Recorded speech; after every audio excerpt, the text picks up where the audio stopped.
കർത്താവിനാൽ അനുഗ്രഹിക്കപ്പെട്ടവരെ,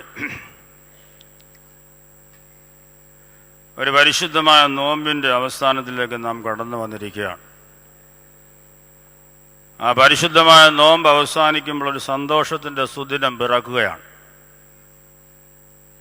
ഓരോ നോമ്പും നമ്മൾ നോക്കി നോമ്പിൻ്റെ അവസാനം വരുമ്പോൾ ഒരു സന്തോഷത്തിൻ്റെ സുദിനം പിറക്കേണ്ടതായ ആവശ്യമുണ്ട് എന്ന് നാം മനസ്സിലാക്കുക. നാം എല്ലാവരും നോമ്പും പ്രാർത്ഥനകളും ഉപവാസങ്ങളും ഒക്കെയും അനുഷ്ഠിക്കുന്നവരാണ്. നമ്മുടെ സ്വന്തം ആവശ്യത്തിന് വേണ്ടി, സ്വന്തം കാര്യപ്രാപ്തിക്ക് വേണ്ടിയും സ്വന്തം കാര്യലബ്ധിക്ക് വേണ്ടിയും സ്വന്തം നേട്ടത്തിന് വേണ്ടിയൊക്കെയും നാം നോമ്പും പ്രാർത്ഥനകളും ഉപവാസങ്ങളും ഒക്കെയും അനുഷ്ഠിക്കുന്നു. അതിന് വിപരീതമായിട്ട് ലോകത്തിൻ്റെ നന്മയ്ക്ക് വേണ്ടി, ലോകത്തിൻ്റെ ഉയർച്ചയ്ക്ക് വേണ്ടി, ലോകത്തിൻ്റെ തിന്മയെ നീക്കുന്നതിന് വേണ്ടി ഒരു രക്ഷകൻ പിറക്കുവാൻ പോകുന്നതിൻ്റെ നോമ്പിൻ്റെ അവസാനമാണ് നമ്മൾ കൊണ്ടാടുന്നത്. സകല തിന്മകളെയും ഇല്ലാതാക്കി നന്മയെ ലോകത്തിൽ പ്രദാനം ചെയ്യുവാൻ വേണ്ടി, നന്മ മാത്രം ഈ ലോകത്തിൽ നടക്കണമെന്നുള്ള ആഗ്രഹത്തോടു കൂടി ലോകത്തിൽ പിറക്കുന്നവനായ ഒരു പുണ്യ മനുഷ്യൻ്റെ അല്ലെ പുണ്യ വ്യക്തിയുടെ നോമ്പിൻ്റെ അവസാനത്തിലേക്ക് സഭ വന്നെത്തിയിരിക്കുകയാണെന്നുള്ള കാര്യം പ്രത്യേകിച്ച് ഓർത്തിരിക്കുക. നാം നോമ്പും അനുഷ്ഠാനങ്ങളും ഒക്കെ നടത്തി ഈ പുണ്യ ദിവസത്തിലേക്ക് പ്രവേശിക്കുമ്പോൾ ആ പുണ്യ ദിവസത്തിൻ്റെ മുൻപേ ഉള്ള ഞായറാഴ്ച എന്ന് പറയുന്നത് വളരെയധികം നമ്മെ ചിന്തിപ്പിക്കുന്ന ചില ഭാഗങ്ങളാണ്. വേദപുസ്തകത്തിൽ നോക്കിയാൽ പലരും വായിക്കുവാൻ മടിക്കുന്നതായൊരു ഭാഗം, കടിച്ചാൽ പൊട്ടാത്ത ചില പേരുകൾ ഉരുവിട്ടുകൊണ്ട് ഒരു വേദഭാഗം, ഏവൻഗേലിയൻ ഭാഗം പൂർത്തീകരിക്കുന്ന ദിവസം. എന്താണ് ഇതിൻ്റെ ആഴമെന്നോ എന്താണ് ഇതിൻ്റെ അർത്ഥമെന്നോ പലപ്പോഴും നമ്മൾ മനസ്സിലാക്കുവാനായിട്ട് പരിശ്രമിക്കാറില്ല, ഞാനും നിങ്ങളും. അത് വായിക്കാൻ ബുദ്ധിമുട്ടാണ്. അതുകൊണ്ട് മത്തായിയുടെ സുവിശേഷം 1-ാം അധ്യായത്തിൻ്റെ 1 മുതൽ 18 വരെയുള്ള വാക്യം മാറ്റിവെച്ചേക്കാം. വിശുദ്ധ ലൂക്കോസിൻ്റെ സുവിശേഷം 3-ാം അധ്യായം 23 ഭാഗവും വായിക്കാൻ ബുദ്ധിമുട്ടാണ്, അങ്ങ് മാറ്റിവെച്ചേക്കാം. ഇത് നമ്മുടെ ചിന്തയിൽ പലപ്പോഴും കടന്നു വരുന്ന ഒരു ചിന്തയാണ്, അല്ലെ ഒരു തോന്നലാണ് എന്ന് നാം പ്രത്യേകിച്ച് മനസ്സിലാക്കുക. എന്നാൽ ഇവിടെ 2-3 കാര്യങ്ങൾ പ്രത്യേകമായിട്ട് കാണുന്നുണ്ട്. പ്രത്യേകിച്ച് 2 സുവിശേഷങ്ങൾ മാത്രമേ ഇത് കാണുവാനായിട്ട് സാധിക്കുന്നുള്ളൂ. ഈ വംശാവലി ഇവിടെ വായിക്കുന്നതുകൊണ്ട് ചില സത്യങ്ങൾ നമ്മളെ വെളിപ്പെടുത്തുന്നുണ്ട്. അത് വായിച്ചു നോക്കുമ്പോൾ വളരെ വ്യക്തമായിട്ട് മനസ്സിലാക്കുവാനായിട്ട് സാധിക്കും. യഹൂദ പാരമ്പര്യം അനുസരിച്ചുള്ള ചില ചട്ടങ്ങളും ക്രിയകളുമാണെങ്കിലും അവിടെ വംശാവലിയുടെ അല്ലെങ്കിൽ പാരമ്പര്യത്തിൻ്റെ പ്രാധാന്യത്തെ ഇവിടെ കാണിക്കുന്നുണ്ട്. ഇന്ന് പലപ്പോഴും പാരമ്പര്യത്തിന് വലിയ പ്രാധാന്യമൊന്നുമില്ല. കയ്യിൽ കാശുണ്ടെങ്കിൽ ഏത് പാരമ്പര്യവും നമുക്ക് കയ്യിലെടുക്കാവുന്ന ഒരു സ്ഥിതിവിശേഷമാണ്. എന്നാൽ കർത്താവിൻ്റെ ജനനത്തിന് പോലും, കർത്താവിൻ്റെ ജനനസമയങ്ങളിൽ യഹൂദ പാരമ്പര്യത്തിൽ ആ പാരമ്പര്യത്തിന് ഒരു പ്രാധാന്യം ഉണ്ടായിരുന്നു. പൂർവ്വകാലത്ത് നമ്മുടെ സഭയിലും അതൊക്കെയായിരുന്നു ചട്ടവും ചിട്ടവും. മേൽപ്പട്ടക്കാരനാകുന്നതും പട്ടക്കാരനാകുന്നതും ഒക്കെ ഒരു പാരമ്പര്യത്തിൻ്റെ അടിസ്ഥാനത്തിലായിരുന്നു, അതിൻ്റെ വ്യവസ്ഥയുണ്ടായിരുന്നു. ഇന്ന് നമ്മളെ തിയോളജി വർദ്ധിച്ചു, ബുദ്ധി വർദ്ധിച്ചു, വളർന്നു കഴിഞ്ഞപ്പോൾ ആർക്കും ദൈവവിളി ഏത് സമയത്തും ഉണ്ടാകാം. അതുകൊണ്ട് ഏത് സമയത്തും സ്വീകരിക്കണം എന്നുള്ളൊരു കാലഘട്ടത്തിലേക്ക് നമ്മുടെ തിയോളജിയെ വികസിപ്പിച്ചെടുക്കുവാൻ ഇന്ന് നമുക്ക് സാധിച്ചിട്ടുണ്ട്. പോട്ടെ, ആ ഭാഗത്തേക്ക് പോകുന്നില്ല. അതുകൊണ്ട് അത് ചിലപ്പോൾ ചിലർക്ക് പ്രയാസമുണ്ടാക്കും. അതുകൊണ്ട് ഞാൻ ആ വിഷയത്തിൽ വിടുകയാണ്. അതുകൊണ്ട് പാരമ്പര്യത്തിനൊരു പ്രാധാന്യം മുൻകാലം മുതൽ സഭയിലും സമൂഹത്തിലും വംശങ്ങളിലും ഉണ്ടായിരുന്നുവെന്ന് ഇവിടെ ചൂണ്ടിക്കാണിക്കുന്നു 2 സുവിശേഷകരും. ഇവിടെ മത്തായിയുടെ സുവിശേഷത്തിലെ പ്രത്യേകമായിട്ട് കർത്താവ് എല്ലാ പ്രവചനങ്ങളും എല്ലാം നിവൃത്തിയാക്കുന്നു എന്ന് തെളിയിക്കുവാനായിട്ട് ശ്രമിക്കുകയാണ്. എല്ലാ പ്രവചനങ്ങളും നിവൃത്തിയാകും എന്ന് തെളിയിക്കുവാൻ വിശുദ്ധ മത്തായിയുടെ സുവിശേഷം പരിശ്രമിക്കുമ്പോൾ, വിശുദ്ധ ലൂക്കോസിൻ്റെ സുവിശേഷം അല്ലെങ്കിൽ വിശുദ്ധ ലൂക്കോസ് പരിശ്രമിക്കുന്നത് സർവ്വലോകത്തിനും രക്ഷകനായ ക്രിസ്തുവിനെ വരച്ചു കാണിക്കുവാനാണ് ശ്രമിക്കുന്നത്. അതുകൊണ്ടാണ് 2 ഭാഗങ്ങൾ തുടങ്ങിയിരിക്കുന്നത്. ഒന്ന് അബ്രാഹാമിൽ ആരംഭിക്കുന്നു, ഒന്ന് ദൈവത്തിൻ്റെ ജനനത്തിൽ ആരംഭിക്കുന്നു. ഇതാണ് ഈ സുവിശേഷം വ്യത്യാസമായിട്ട് കാണുവാനായിട്ട് സാധിക്കുന്നത്. എന്നാൽ വിശുദ്ധ മത്തായിയുടെ വംശാവലി പാരമ്പര്യം നമ്മൾ വായിച്ചു നോക്കുമ്പോൾ, സുവിശേഷം വായിച്ചു നോക്കുമ്പോൾ വളരെ ശ്രദ്ധയെ ആകർഷിക്കുന്ന ചില ഭാഗങ്ങളുണ്ട്. 3 ഭാഗമായിട്ടാണ് വിശുദ്ധ മത്തായിയുടെ സുവിശേഷത്തിൽ ഈ ഭാഗം ക്രമീകരിച്ചിരിക്കുന്നത്. 14 പേർ വീതം ഉൾക്കൊള്ളുന്ന 3 ഘട്ടങ്ങളായിട്ട് ഈ വംശാവലിയുടെ ഭാഗത്തെ ക്രമീകരിച്ചിട്ടുണ്ട്. സംശയം ഉണ്ടെങ്കിൽ ഇന്ന് വീട്ടിൽ പോയി നോക്കണം, വായിച്ചു നോക്കണം. മക്കളെയൊക്കെ ഒന്ന് പ്രായമുള്ളവർ വായിച്ച് പഠിപ്പിക്കണം. മക്കൾക്ക് പ്രായമുള്ളവർക്ക് അറിയെങ്കിലോ വായിക്കാം അല്ലേ? അപ്പം അതുകൊണ്ടൊന്ന് വായിച്ച് പഠിപ്പിക്കണം ഈ പേരുകളൊന്ന്. എന്നിട്ട് കുഞ്ഞുങ്ങൾക്കൊക്കെ ഈ പേരിടാനും ഒന്ന് തയ്യാറാകണം. മാമോദീസായ്ക്ക് വരുമ്പോൾ ഈ പേരൊക്കെ ഒന്ന് തപ്പി പിടിച്ചുകൊണ്ട് വന്നാൽ നല്ലതായിരിക്കും ഇടാൻ.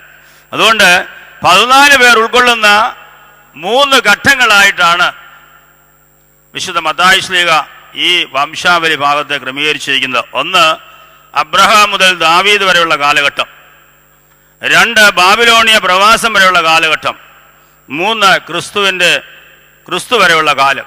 ഇങ്ങനെ 3 ഘട്ടങ്ങളായിട്ടാണ് വിശുദ്ധ മത്തായിയുടെ സുവിശേഷത്തിൽ ഈ ഭാഗം ക്രമീകരിച്ചിരിക്കുന്നത്. അബ്രഹാം മുതൽ ദാവീദുള്ള കാലത്തെക്കുറിച്ച് പറയുന്നത് ദൈവം തിരഞ്ഞെടുത്ത ഒരു രാജ്യവും അല്ലെങ്കിൽ രാഷ്ട്രവും ശക്തിയായിത്തീരുന്നു. അവിടെ ശക്തിമാനായ ഒരു രാജാവിൻ്റെ കാലഘട്ടം, അതാണ് അബ്രഹാം മുതൽ ദാവീദ് വരെയുള്ള കാലഘട്ടം എന്ന് പറയുന്നത്. ദാവീദ് രാജാവ് ശ്രേഷ്ഠനായ ഒരു ഭരണകർത്താവായിരുന്നു ആ കാലഘട്ടം വരെ. 2 ബാബിലോണിയ പ്രവാസകാലം എന്ന് പറയുന്നത് സുശക്തമായിരുന്ന ഒരു രാജ്യം ദൈവത്തെ മറന്ന് പ്രവർത്തിച്ചതുകൊണ്ട് അവർ നാണം കെട്ട രാഷ്ട്രമായി പരിണമിക്കുന്നു. 2 കാലഘട്ടം എന്ന് പറയുന്നത് ദൈവം തിരഞ്ഞെടുത്ത ഒരു രാജ്യം, ആ രാജ്യം ദൈവത്തിന് അനിഷ്ടമായുള്ള കാര്യങ്ങൾ ചിന്തിക്കുകയും പ്രവർത്തിക്കുകയും ചെയ്തപ്പോൾ അത് നാണം കെട്ട രീതിയിലേക്ക് ആ സമൂഹം അല്ലെങ്കിൽ ആ രാഷ്ട്രം അല്ലെങ്കിൽ ആ സഭ അല്ലെങ്കിൽ ആ ഭവനം എങ്ങനെ വേണേലും ക്രമീകരിച്ചോ. നമ്മുടെ ജീവിതവും ക്രമങ്ങളും ചട്ടങ്ങളും ഒക്കെയും ദൈവത്തിന് അനുയോജ്യമല്ലാതായിത്തീരുമ്പോൾ അത് നാശത്തിൻ്റെ ഭാഗത്തിലേക്ക് നഷ്ടപ്പെട്ടു പോകുന്ന ഒരു ജീവിത വഴിയിലേക്ക് പോകുന്ന ഒരു ഭാഗമായിട്ട് ക്രമീകരിച്ചിരിക്കുന്നു. 3 ക്രിസ്തുവിൻ്റെ കാലഘട്ടമാണ്, ക്രിസ്തു വരെയുള്ള കാലം. അടിമത്തിൽ നിന്ന് മോചനം ലഭിക്കുകയും നാശത്തിൽ നിന്ന് വിടുതൽ ലഭിക്കുകയും ദുരന്തത്തിൽ നിന്ന് വിജയത്തിലേക്ക് ചെയ്യുന്ന ഒരു കാലഘട്ടം, അതാണ് ക്രിസ്തുവിൻ്റെ ജനന കാലഘട്ടം എന്ന് പ്രത്യേകിച്ച് ഓർപ്പിക്കുന്നു. ഈ 3 ഘട്ടങ്ങളും പ്രതീകാത്മകമായി മനുഷ്യൻ്റെ ജീവിതത്തിലെ 3 അവസ്ഥകളെയാണ് ഇവിടെ കാണിക്കുന്നത്. ഈ 3 കാലഘട്ടങ്ങളും നമ്മുടെ പ്രതീകാത്മകങ്ങളായ 3 അവസ്ഥകളെ അല്ലെ 3 കാലഘട്ടങ്ങളെ അല്ലെ 3 രീതിയെ ഇവിടെ കാണിക്കുന്നു. 1 മനുഷ്യൻ്റെ മഹത്വത്തെ വ്യക്തമാക്കുന്നു. കർത്താവ് അവൻ്റെ രൂപത്തിലും ഛായയിലും മറ്റ് ചരാചരങ്ങളിൽ നിന്ന് വ്യത്യസ്തമായി മനുഷ്യനെ ദൈവത്തിൻ്റെ സ്വരൂപവും സാദൃശ്യവും തേജസ്സും കൊണ്ടാണ് അണിയിച്ചിരുന്നത്. ഉൽപ്പത്തി പുസ്തകം 1-ാം അധ്യായം 27 വാക്യങ്ങൾ പരിശോധിച്ച് നമുക്ക് കാണുവാനായിട്ട് സാധിക്കും. ദൈവത്തിൻ്റെ തേജസ്സും മഹത്വവും കൊണ്ട് നമ്മെ അണിയിച്ചൊരുക്കി രൂപത്തിലും ഛായയിലും എല്ലാ കൃപാവരങ്ങളും അനുഗ്രഹങ്ങളും നൽകി നമ്മെ ഒരുക്കി തീർത്തു. എന്നാൽ 2-ാം ഘട്ടം അവിടെയാണ്. ബാബിലോണിയ പ്രശ്നം പോലെ ദൈവം അവന് നൽകിയ തേജസ്സും സ്വരൂപവും അവൻ വികലമാക്കി കളഞ്ഞു. എങ്ങനെ? അവൻ്റെ ജീവിതത്തിൽ അവൻ ഈ ലോകമായ ചിന്തകളും ആഗ്രഹങ്ങളിലേക്കും പോയിട്ട് പാപത്തിന് അടിമയായി തീർന്ന് പാപചിന്തകളിലും ദൈവത്തിന് അനിഷ്ടമായുള്ള സ്വഭാവങ്ങളും ഒക്കെയിലായി. ഇപ്പം ക്രിസ്മസിൻ്റെ ഒരു കാലഘട്ടം അല്ലേ? ക്രിസ്മസ് കരോൾ ഇപ്പം നല്ലപോലെ നടക്കുന്നുണ്ട് പലയിടത്തും. പഴയ കാലങ്ങൾ പള്ളികളിലായിരുന്നു കരോള്.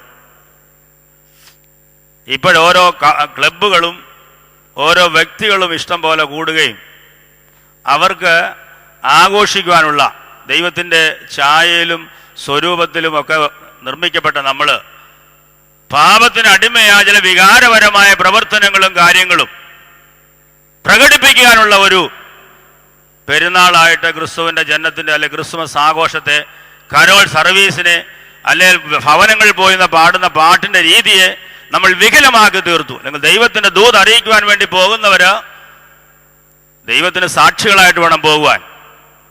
ദൈവത്തിന് സാക്ഷിയായിട്ട് വേണം അവർ ഭവനങ്ങളിലേക്ക് കടന്നു ചെല്ലുവാനും ദൈവത്തിന് വേണ്ടി ദൈവവചനം അല്ലെങ്കിൽ ദൈവദൂതം നൽകിയതായ ദൂത് തൻ്റെ മക്കളെ അല്ലെ സഭയെ ജനത്തെ അറിയിക്കുവാനുള്ള ഉത്തമ കടമയാണ്. പക്ഷെ ഇന്ന് പലപ്പോഴും അതിന് വ്യത്യസ്തമായി. അതുകൊണ്ട് ദൈവം നൽകിയ തേജസ്സും മഹത്വവും നമ്മുടെ ജീവിത രീതിയും നമ്മുടെ പ്രവർത്തനവും നമ്മുടെ സ്വഭാവ ദൂഷ്യങ്ങൾ കൊണ്ട് നാം അവ നഷ്ടപ്പെടുത്തി കളഞ്ഞു. അതുമൂലം നാം പാപത്തിന് അടിമയായി ദൈവതേജസ് നഷ്ടപ്പെട്ടവരായി പ്രയാസങ്ങളും ഭാരങ്ങളും ദുഃഖങ്ങളും രോഗങ്ങളും വൈതരണികളുമായിട്ട് നാം ദൈവസന്നിധി വിലപിച്ച് സങ്കടപ്പെട്ട് പൈശാചിക ശക്തിക്ക് അടിമയായി, പൈശാചിക സ്വഭാവത്തിന് അടിമയായി ദൈവസന്നിധിയിൽ ജീവിക്കുന്നതാണ് രണ്ടാമത്തെ ഘട്ടം. എന്നാൽ ഒരു പാപി പോലും നഷ്ടപ്പെടുവാൻ ആഗ്രഹിക്കാത്തവനാ ദൈവം.